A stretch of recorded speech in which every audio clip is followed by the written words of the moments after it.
అందరూ శ్రద్ధగా మనసు పెట్టి వాక్యాన్ని వినాలని మనవి. విలాప వాక్యాల గ్రంథం 5వ అధ్యాయము 21వ వచన భాగాన్ని మనం చూద్దాం. యెహోవా, నీవు మమ్మల్ని నీ తట్టు తిప్పిన ఎడల మేము తిరిగదము, మా పూర్వస్థితి మరలా మాకు కలుగు చేయము. ప్రభునందు ప్రియులారా, చదవబడిన వాక్యాన్ని మనం ఆలోచన చేస్తే ఇక్కడ ప్రవక్త అయినటువంటి యిర్మీయాతో కలిసి ఆనాటి కాలపు ప్రజలందరూ కూడా దేవుని సముఖంలో ప్రార్థిస్తున్నట్లుగా దైవ లేఖనాల్లో మనం చూస్తూ ఉన్నాం. అయ్యా, మా హృదయాలను నీ తట్టు నువ్వు తిరగచేయి, అప్పుడు మేము క్షేమాన్ని పొందుకోగలం, సౌఖ్యాన్ని పొందుకోగలం, నెమ్మదిని పొందుకోగలం. మా హృదయాలు నీ తట్టు చూస్తానికి మాకు నీవు సహాయం చేయమని దేవుణ్ణి ప్రార్థిస్తూ ఉన్నారు. ఒక మానవుడు ఎప్పుడైతే తన హృదయాన్ని దేవుని తట్టు ఎత్తుతాడో అప్పుడు క్షేమం, అప్పుడు భద్రత, అప్పుడు ఆనందం, అప్పుడు అభివృద్ధి, అప్పుడు సమృద్ధి, ప్రియులారా, కృపాక్షేమాలు ఆ వ్యక్తి వెంట వస్తాయి. ఇక్కడ విలాప వాక్యాల గ్రంథంలో విలాప ప్రవక్త అయిన యిర్మీయాతో కలిసి విలపిస్తూ ఉన్నారు. వారు దేవునికి వారి యొక్క స్థితిని చెప్పుకుంటున్నారు. అయ్యా, మేము చెరలో ఉన్నాం, మేము బందీలుగా ఉన్నాం, మేము కష్టాల్లో ఉన్నాం, మేము ఇబ్బందుల్లో ఉన్నాం, మా పూర్వస్థితి మాకు మరలా కలుగు చేయవా అని దేవుణ్ణి అర్థిస్తున్నారు. ప్రియులారా, ఈ మధ్యాహ్న కాల సమయంలో పూర్వస్థితి, మన పూర్వం నీ స్థితి, ఆరోగ్యవంతురాలుగా ఉన్నావా? ఆరోగ్యవంతుడిగా ఉన్నావా? ఆరోగ్యం చెదిరిపోయిందా? అనారోగ్యం వెంటాడుతూ ఉందా? లేవలేని స్థితిలో నీ ఉన్నావా? మరలా నీ పూర్వస్థితి దేవుడు ఈ మధ్యాహ్న కాల సమయం అనుగ్రహించునుగాక. మానసికంగా సంతృప్తిగా సంతోషంగా నువ్వు ఒకప్పుడు ఉన్నావా? ఇప్పుడు మానసికంగా కూడా ఆందోళన, కలవరం, అశాంతి నేను నిలబడి చేస్తూ ఉన్నాయా? మానసికంగా పూర్వపు స్థితి దేవుడు నీకు, యేసు ప్రభుల వారు నీకు అనుగ్రహించునుగాక. ప్రభునందు ప్రియులారా, ఆర్థికంగా పూర్వం నా స్థితి బాగుంది, నా స్థితి బాగున్నప్పుడు అందరూ ఉంటారండి. స్థితి బాగున్నప్పుడు, స్థితి మారినప్పుడే కష్టకాలంలో ఎవరు కనిపించరు. నీ స్థితి మార్చేవాడు దేవుడు, నీకు ఆరోగ్యం ఇచ్చేవాడు దేవుడు, నీకు శాంతి మనసుకి ఇచ్చేవాడు దేవుడు. ఆయన వైపు చూడు. ఆయన వైపు చూసినప్పుడు వారి ముఖం లజ్జించలేదు, వారికి వెలుగు కలిగను అని వాక్యం తెలియజేస్తా ఉంది. కనుక ఈ మధ్యాహ్న కాల సమయం ఆ దేవుడు వాక్యం తెలియజేస్తోంది. మరి యిర్మీయా, అక్కడున్న ప్రజలు ప్రార్థిస్తున్నారు, అయ్యా, మా హృదయాలు నీ తట్టు తిప్పయ్యా, తిరగజేయి, మాకు క్షేమం కలుగుతుంది. ప్రియులారా, మనం హృదయాలు ఆయన వైపు చూసినప్పుడు మనకు క్షేమం కలుగుతుంది. ఇక్కడ మన స్థితి, ఒకడికి ధాన్యం, ధనం వానికి దేవుడు ఇస్తే అది దేవుని యొక్క అనుగ్రహం. క్షేమకరమైన స్థితి ఉందా? ఆ స్థితిని బట్టి దేవుణ్ణి సంతోషంగా మహింపరచు, గౌరవించు. ప్రసంగి గ్రంథం తెలియజేస్తుంది, 5వ అధ్యాయం 19వ వచనం తెలియజేస్తుంది, ధన ధాన్య సమృద్ధి అన్నపానాలు పుచ్చుకొని నువ్వు సుఖంగా బ్రతుకుతున్నావంటే దేవుని కృప, దేవుని వరం అని వాక్యం తెలియజేస్తుంది. ఆ స్థితిలో నీ ఉంటే మంచిది, నీకు ఇంకా శుభం కలుగు గాక. యేసునామంలో ఇంకా దేవునికి నమ్మకస్తునిగా ఉండే పరిచయలో ముందుకి కొనసాగు, పశ్చాత్తాప హృదయంతో. దేవుని వాక్యం అంటుంది, నీ స్థితిలో ఉన్నావో యోచించుట నీకు మేలు. యోచించేటువంటి వ్యక్తి ఆధ్యాత్మికమైనటువంటి మేలు పొందుకుంటూ ఉంటాడు. యోచన లేక చాలా మంది నష్టపోతున్నారు ఈ దినం. ప్రియులారా, దేవుని వాక్యం తెలియజేస్తూ ఉన్నది, ప్రతి ఒక్క వ్యక్తి యోచింపవలసినటువంటి వ్యక్తి అయి ఉన్నాడు. ద్వితీయోపదేశకాండం 32వ అధ్యాయం 29వ వచనం తెలియజేస్తూ ఉన్నది, నా ప్రజలైన మీరు యోచించుట మీకు మేలు. దేవునికి మహిమ కలుగును గాక. ప్రియులారా, మరలా నువ్వు ఏ స్థితి కోల్పోయావో ఆ స్థితి నీకు ఇవ్వటానికి దేవుడు సమర్థుడైనటువంటి దేవుడుగా ఉన్నాడు. పరిశుద్ధ గ్రంథంలో మన వాక్యాన్ని పరిశీలన చేస్తే యోబు గ్రంథం 42వ అధ్యాయం 10వ వచన భాగాన్ని చూస్తే, ప్రియులారా, దేవుని వాక్యం అంటుంది, యోబు తన స్నేహితుల కొరకు ప్రార్థించగా దేవుడు తనకు మరలా క్షేమకరమైనటువంటి స్థితిని అనుగ్రహించెను. నష్టాల్లో, కష్టాల్లో, అపవాది చేత శోధించబడుతూ, పీడించబడుతూ, 10 మంది బిడ్డలను కోల్పోయి, ఆస్తిని కోల్పోయి, ఆరోగ్యాన్ని కోల్పోయి, ఎటు చూసినా దెబ్బ మీద దెబ్బ, నష్టం మీద నష్టం, కష్టం మీద కష్టం, ఇరుకు, ఇబ్బంది, అవమానము, దుర్భరమైనటువంటి పరిస్థితుల్లోకి యోబు జీవితం వెళ్ళిపోయింది. ప్రభునందు ప్రియులారా, దేవుడు యోబును జ్ఞాపకం చేసుకొని కోల్పోయినటువంటి దానికంటే రెండంతల దీవెన యోబుకు దేవుడు అనుగ్రహించినట్లుగా మరలా యెహోవా ఇచ్చాను అని దేవుని వాక్యం తెలియజేస్తున్నది. మనం ఆరాధించే యేసు ప్రభు చివరి రక్తం బొట్టు మన కొరకు పెట్టి ఉన్నాడు. మనలను ప్రేమిస్తున్నాడు, నిన్ను ప్రేమిస్తున్నాడు. వ్యాపారంలో నీవు నష్టపోయావా? ఆర్థికంగా నీవు నష్టపోయావా? ఏ రీతిగా నీవు నష్టపోయినా దేవుడు యోబును మరలా రెండంతల ఆశీర్వాదాలు ఇచ్చిన దేవుడు ఈ సమయంలో నిన్ను కూడా ఆశీర్వదించి ధైర్యపరచడానికి ఆయన ఇష్టపడుతున్నాడు. ప్రియులారా, మరలా ఇచ్చే దేవుడు. పరిశుద్ధ గ్రంథం రెండవదిగా మనం చూస్తే యోవేలు గ్రంథం 2వ అధ్యాయం 25వ వచనంలో మనం చూస్తే లేఖనం తెలియజేస్తున్నది, కరువు అనుభవించినటువంటి సంవత్సరాలు. లోగడ సంవత్సరాలన్నీ కరువు అనుభవించావా?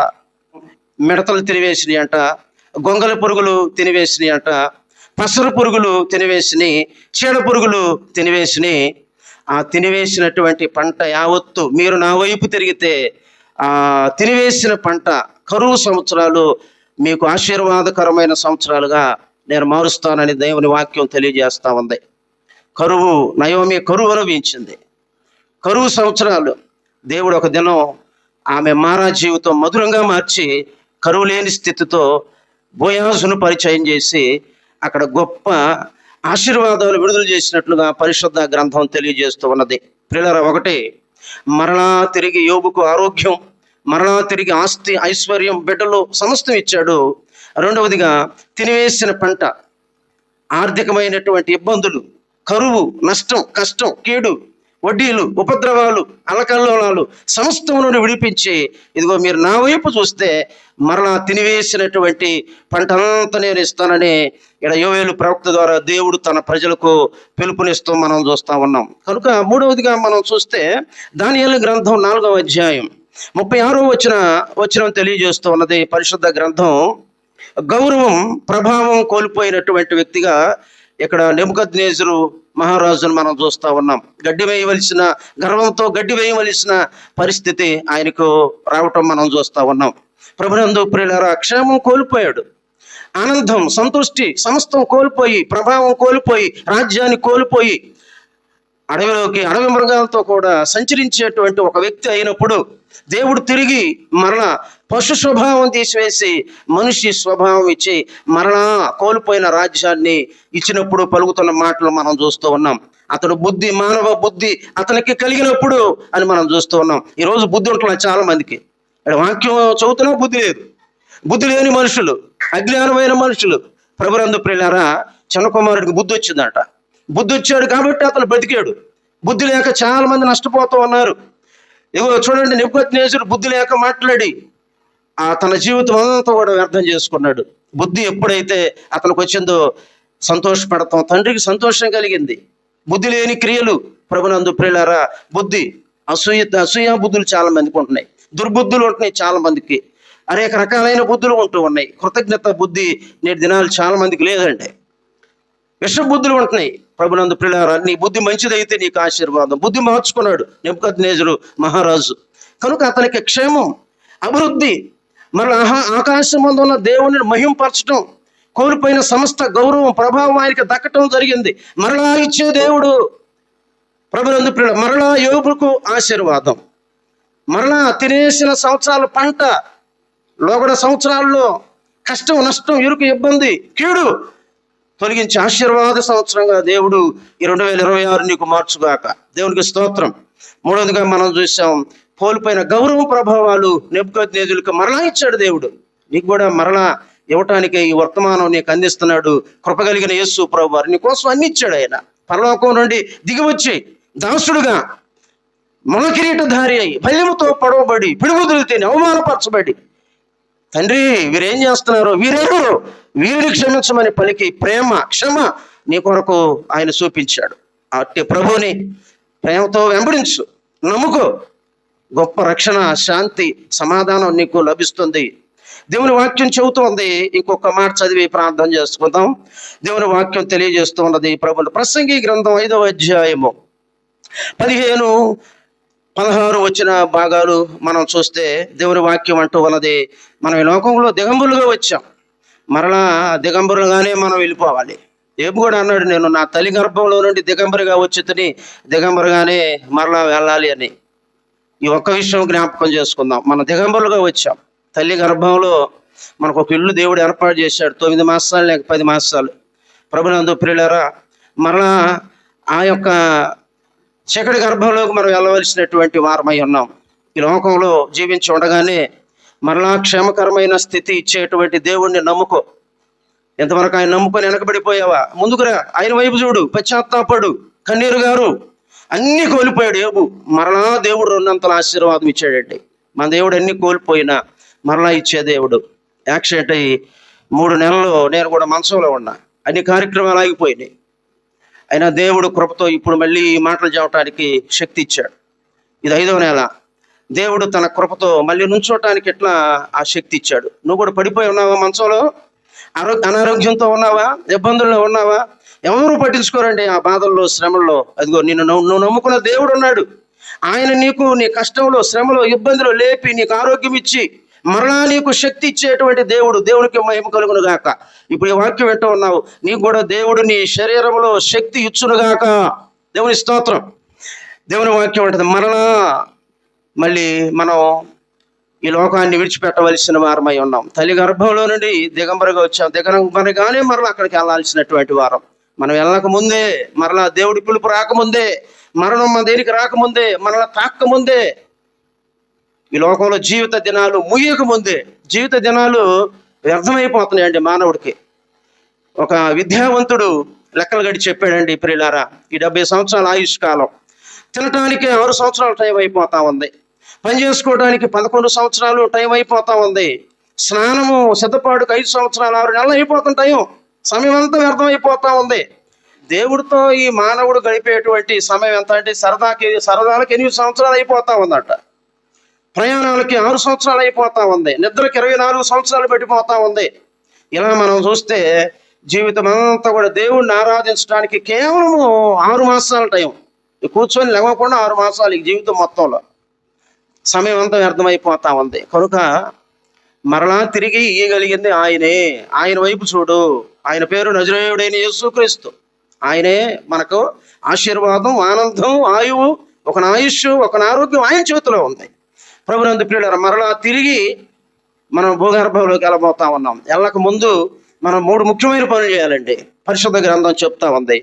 దేవుడికి మనం చేయవలసినట్టు ఈ లోకంలో దేవుని భయంతో మనం బ్రతకాలి. ప్రసంగి గ్రంథం 12వ అధ్యాయము 13వ వచనం. దేవుని భయంతో మనం బ్రతికితే దేవుని యొక్క కృప మనల్ని ఎప్పుడు కూడా వెంటాడుతూ ఉంటుంది ప్రియులారా. దేవుని యందు భయం, భక్తి అనేటువంటిది 128వ కీర్తన 1వ వచనంలో, నీ పిల్లలు నీ బల్ల చుట్టూ ఒలివ మొక్కల వల్లే చక్కగా భోజనం చేస్తారు, ఆశీర్వాదం పచ్చగా ఉంటుంది నీ కుటుంబం. దేవుడు భయభక్తులు కలిగి ఉండు. మరలా నీ కుటుంబానికి క్షేమాన్ని దేవుడు ఇవ్వబోతున్నాడు. రెండవదిగా చూస్తే నీతిగా బ్రతకాలి. పరలోకంలో ధనం సంపాదించుకో, నీతి లేకుండా బ్రతకొద్దు. అన్యాయంగా, అక్రమంగా నీతి తప్పి సంపాదించవద్దు. నీతిగా బ్రతుకు. మొదట ఆయన రాజ్యం, ఆయన నీతిని వెతకమని వాక్యం తెలియజేస్తూ ఉన్నది ప్రియులారా. ఈరోజు రకరకాల వాటిని వెతుకుతున్నాడు మనిషి, పేరు ప్రఖ్యాతులు. కానీ దేవుని రాజ్యం, ఆడ పరలోక సింహాసనం, దేవదూతలు, 24 పెద్దలు, అక్కడ పరిశుద్ధులు, పరలోక పైన ఉన్న వాటిని మనం వెతకాలి. ఈ లోకంలోనే ఇవే కాదు. మూడవదిగా మనం చూస్తూ ఉన్నాం, దేవుని కోసం మనం బ్రతకాలి. దేవునికి ఎంతవరకు నీ కుటుంబం కొరకు బ్రతికావో, బిడ్డల కొరకు బ్రతికావో, దేని కొరకు బ్రతికావో, ఉద్యోగం కోసం బ్రతికావో. ఏమంటే చాలా మంది అంటారు, మా బిడ్డల కోసం బతుకుతున్నావండి, మా ఆయన కోసం బతుకుతున్నా, మా భార్య కోసం బతుకుతున్నా. నువ్వు దేవుని కోసం బ్రతకాలి. బ్రతికిచ్చింది దేవుడి కోసం బ్రతకటానికి. ఈ తర్వాత అన్ని కూడా దేవుని కోసం బ్రతుకు. నీ జీవితం ఎంతవరకు అర్థమైపోయింది? వచ్చినాయి 50 ఏళ్ళు వచ్చినాయి, 60 వచ్చినాయా? మరి వయసు ఎంత గతించిపోతుంది కదా. బతికిన నాలు బతుకుతావా? ఈ రోజు నుండి అయినా నేను పాపినయ్యా, నా పాపాలు క్షమించు, నీ వైపు తిరుగుతున్నానయ్యా అని దేవుణ్ణి వేడుకో. విరిగి నలిగిన మనసుతో ఆయన వైపు తిరుగు. ఈ బ్రతుకు, ఈ శేషకాలం కొద్దికాలం నీ కోసం జీవిస్తానన్ను దేవుడు. మరలా నువ్వేది ఆనందం కోల్పోయావో, ఆరోగ్యం కోల్పోయావో, అనారోగ్యం నిన్ను వెంటాడుతోందో, మనసు మీదే ఉండవేమో, నీ ఎముకలకు శక్తి ఆయనేస్తాడు. ఇక్కడ ప్రార్థన చేస్తున్నారు ప్రియులారా విలాప వాక్యాల్లో, అయ్యా మా పూర్వస్థితి మాకు దయచేయము. యోబుకు పూర్వస్థితి కంటే ఎక్కువైన ఆశీర్వాదాన్ని, 200 ఆశీర్వాదం మరలా దేవుడు అనుగ్రహించాడు. చూసాం కదా మనం. యోవేలు గ్రంథంలో సంవత్సరాల్లో కరువు అనిపించారు. పసరు పురుగులు, చెడ పురుగులు, గొంగల పురుగులు, ఈ పురుగులన్నీ తినేసినాయి. మళ్ళా పంట దేవుడిచ్చి ఆశీర్వదించాడు. ఆయన వైపు తిరిగితే నువ్వు ఇప్పుడు ఆయన వైపు తిరుగు.